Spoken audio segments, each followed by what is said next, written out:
সম্প্রতি 3 দিনের সফরে বিভিন্ন কৌশলগত ও বাণিজ্যিক বিষয় নিয়ে চীনের নেতা শি জিনপিংয়ের সঙ্গে আলোচনা করেন মার্কিন প্রেসিডেন্ট ডোনাল্ড ট্রাম্প। তারই ফলশ্রুতিতে বুধবার বেইজিং নিশ্চিত করেছে ওয়াশিংটনের কাছ থেকে তারা 200টি বোয়িং উড়োজাহাজ কিনবে। আন্তর্জাতিক বার্তা সংস্থা এএফপির একটি প্রতিবেদনে এই তথ্য উঠে আসে। মূলত ট্রাম্পের আরোপ করা আমদানি শুল্ক কমিয়ে আনার উদ্যোগের অংশ হিসেবে এই চুক্তিতে সম্মতি দিয়েছে চীন। প্রায় এক দশক চীন কোনো বোয়িং উড়োজাহাজ কেনেনি। এই চুক্তির মাধ্যমে সেই বিরতির অবসান হলো। চীনের বাণিজ্য মন্ত্রণালয়ের বিবৃতিতেও বিষয়টি নিশ্চিত করা হয়। আগামী নভেম্বরে বেইজিং ওয়াশিংটনের শুল্ক বিরতির মেয়াদ শেষ হতে চলেছে।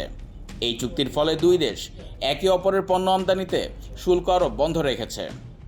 চীনের বাণিজ্য মন্ত্রণালয় তাদের বিবৃতিতে জানিয়েছে, এই চুক্তির মেয়াদ বাড়ানোর বিষয়টি নিয়েও দুই দেশ আলোচনা করছে।